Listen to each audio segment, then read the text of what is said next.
wabarakatuh. Pertanyaan yang pertama ditanya dari hamba Allah dari Cimahi. Assalamualaikum warahmatullahi wabarakatuh. Assalamualaikum warahmatullahi wabarakatuh.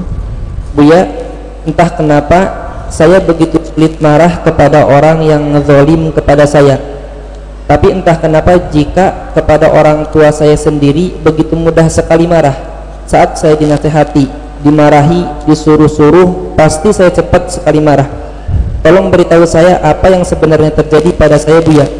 Di satu sisi, hati saya menyesal jika telah marah sama orang tua saya dan berkata dengan nada membentak orang tua saya. Mohon bantu saya, Buya. Baik. Ada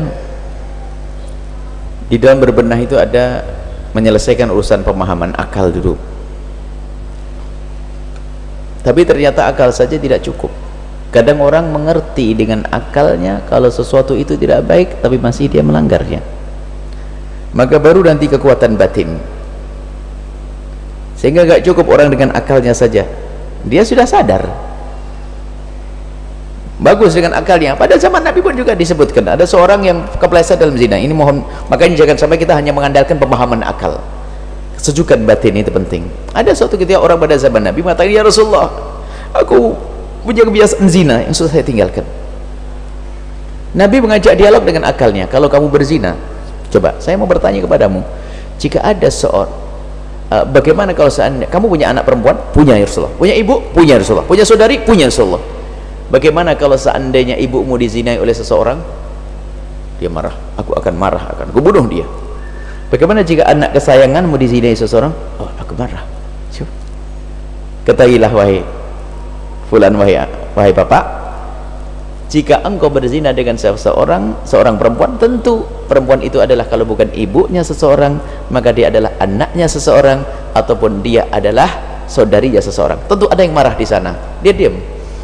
Betul juga, akalnya sudah paham ini nggak benar, tapi ternyata saya susah meninggalkannya loh, bergolak lagi. Setelah itu apa? Nggak cukup rumahnya dengan nasihat otak. Makanya jangan mengandalkan ilmu orang alim belum jaminan dia baik, belum tentu. Kesejukan hati, maka perlu waktu kita mendekatkan kepada Allah, berzikir di tengah malam, membaca sholawat yang banyak agar dilembutkan hati kita. Jangan hanya mengandalkan akal saja untuk menyelesaikan masalah. Masalah ilmu nggak cukup. Masalah ilmu nggak cukup. Kemudian setelah itu disentuh dadanya oleh Nabi SAW. Bertemu pandangan Nabi dengan pandangan orang tersebut. Setelah itu dia memandang Nabi, lalu menitikkan air mata, lalu bersumpah, demi Allah ya Rasulullah, mulai hari ini aku tidak bisa melakukan, tidak akan melakukan lagi. Apa bedanya? Irtibat, keterikatan dengan orang-orang mulia, berguru dengan guru yang soleh, zikir kepada Allah, banyak membaca sholawat. Itu adalah solusi bagi orang yang dia faham sebetulnya, dia mengerti satu ini.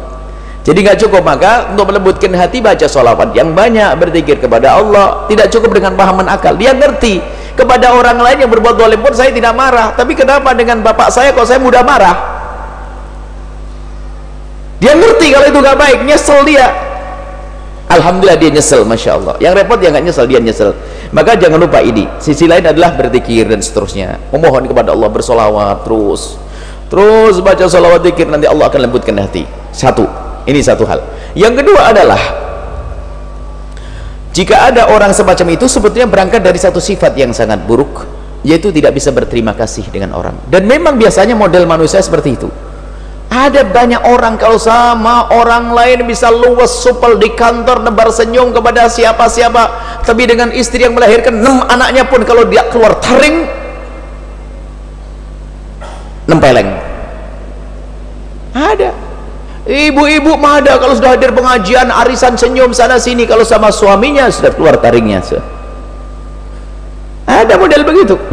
Oh, kalau hanya ibadah hebat, ngaji hebat, tapi sama suaminya tidak bisa lapang hati. Ada satu tidak bisa bersyukur. Ini biasanya orang yang, kalau bahasa Jawa dulu, kalau dikasih bonceng minta gendong gitu loh. Jadi dikasih hati minta rempelon gitu.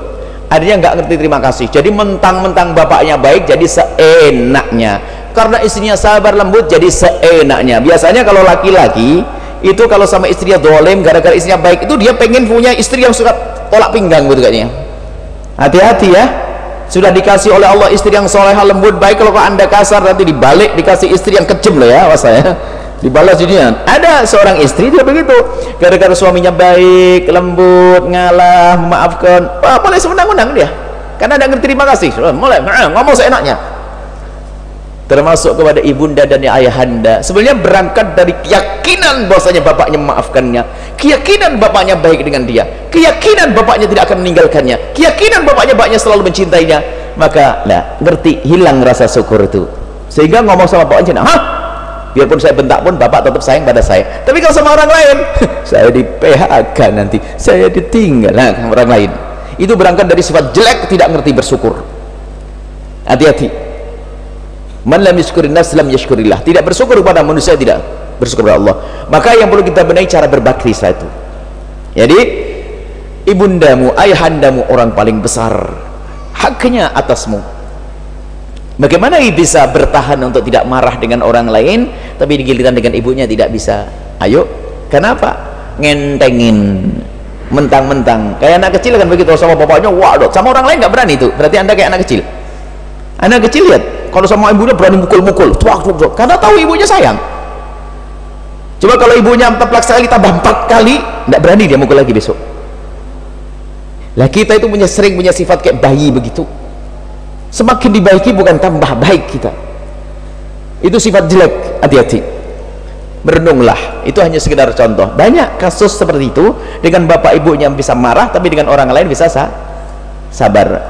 Ada sama istrinya tuh nggak bisa sabar, tapi sama orang lain masya Allah dicaci orang lain bisa.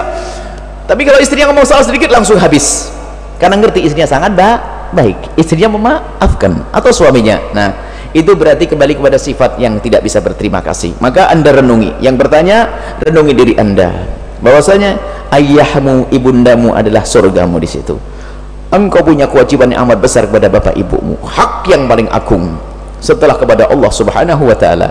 Renungi itu terus, dan ingat makna kedurhakaan.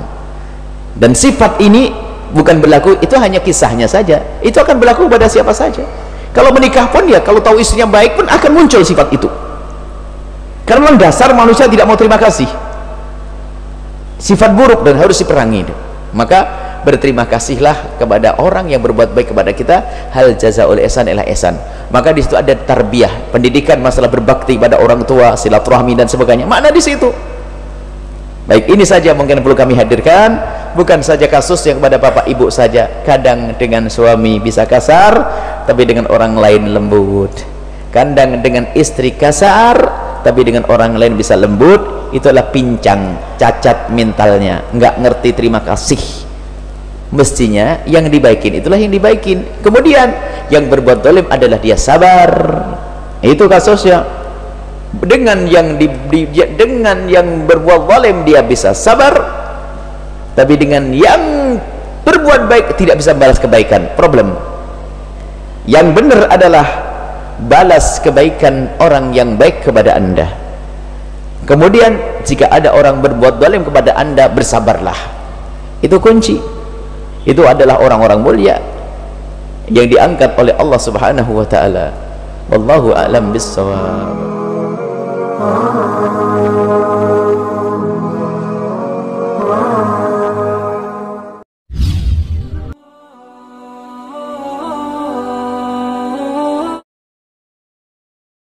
Ustadz, bagaimana mensikapi ibu yang suka marah, terutama kalau tanggal tua? Ustadz, ibu saya marah-marah, dibelikan baju baru, dia pakai baju yang sobek, dia ngomong ke tetangga, lihat nih anakku nggak ganti baju.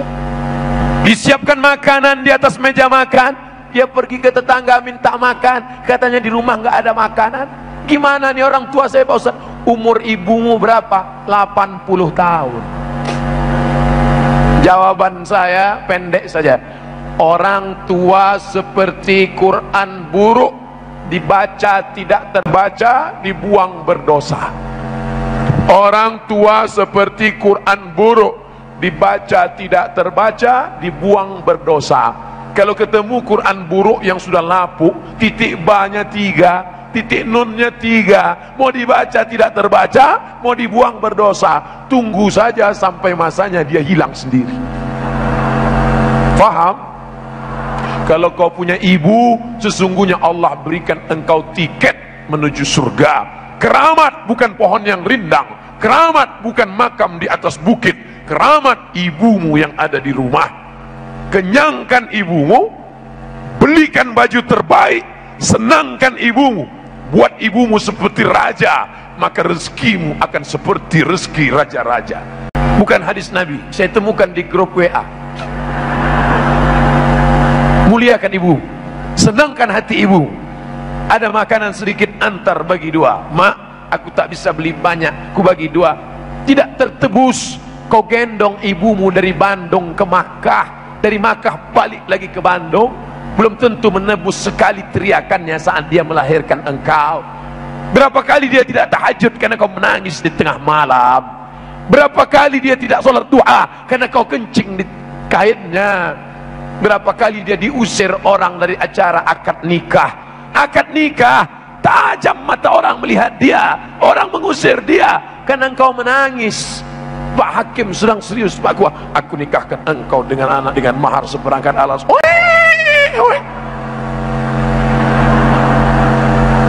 Bisa kau tebus itu sekarang? Tidak bisa. 5 tahun engkau dibesarkannya, 5 hari kau tak sanggup menjaganya. 5 anak bisa dibesarkannya, 5 anak tak sanggup merawatnya. Ingat, ada dosa. Kalau kau minum khamar, mungkin di dunia kau senang, di akhirat baru dapat balasannya. Kalau kau berzina, mungkin di dunia kau senang, nanti balasannya. Tapi ada dosa, kalau kau lakukan, di dunia kau dapat, di akhirat kau dapat juga. Apa dia? Durhaka kepada orang tua. Jangan sampai durhaka. Kau jaga ibumu, kau jaga keluargamu. Mudah-mudahan kita termasuk orang yang berbakti pada orang tua, insyaallah. Bagaimana hukumnya muslimah menyanyi lagu religi? Barakallah lakuma wa baraka alaikuma. Kira-kira ada nggak yang bersahwat laki-laki mendengar lagu itu? Ya asyiqal Mustafa abshir binailil muna. Ya asyiqal Mustafa, wahai engkau perindu Nabi Muhammad, abshir binailil muna, engkau dapat kabar gembira karena engkau akan mendapatkan semua yang kau inginkan. Solawat Maulaya salli wa sallim daiman abada ala habibika khairil khalqi kullihim. Apa salahnya? Suara perempuan tidak boleh karena membangkitkan syahwat. Lagu-lagu maksiat, kan ku cium bibirmu dengan bibirku oleh bibirnya. Lagu zina, lagu cinta satu malam, lagu kumpul kebo, lagu diciptakan orang sesuai dengan apa isi otak kepalanya. Lagu diciptakan sesuai dengan keadaan kondisi. Bengawan Solo. Kenapa keluar lagu Bengawan Solo? Karena Gesang sedang melihat tepian Bengawan Solo, maka dia buat. Kira-kira lagu cinta satu malam itu siapa yang buat? Orang kumpul kebo, orang jahat, selimut tetangga. Siapa yang menciptakan itu? Orang yang ketika dia pulang kerja, ada selimut tetangga, dia curi. Lagu menceritakan tentang apa yang ada di kepala penciptanya, dinyanyikan, mengajak kepada maksiat, mengajak kepada dosa. Itu yang haram. Tapi kalau religi yang baik, mengajak kepada sholawat, mengajak kepada nikah, mengajak kepada jihad, maka adik-adik perempuan, cuman kadang ibu-ibu yang punya grup rebana, lagunya biasa aja, lipstiknya yang luar biasa.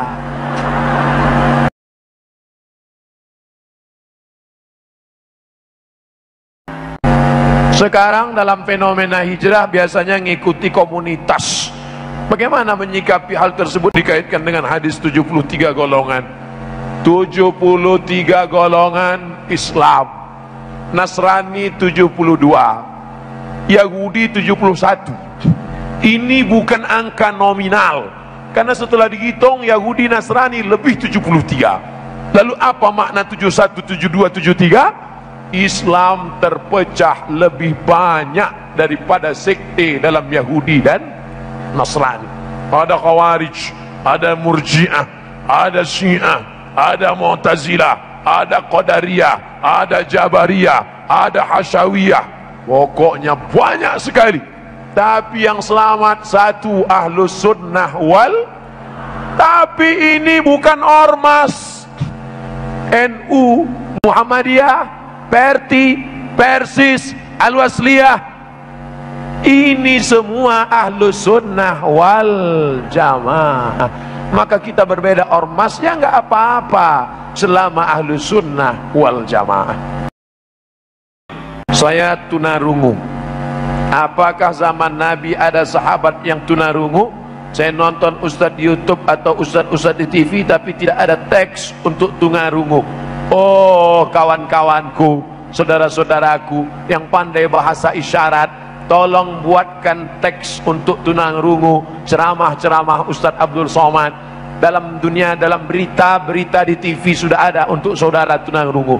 Di pesawat kita lihat TV untuk mengetahui bagaimana nanti. Ladies and gentlemen, all of our passenger, semua penumpang di pesawat ada di sana.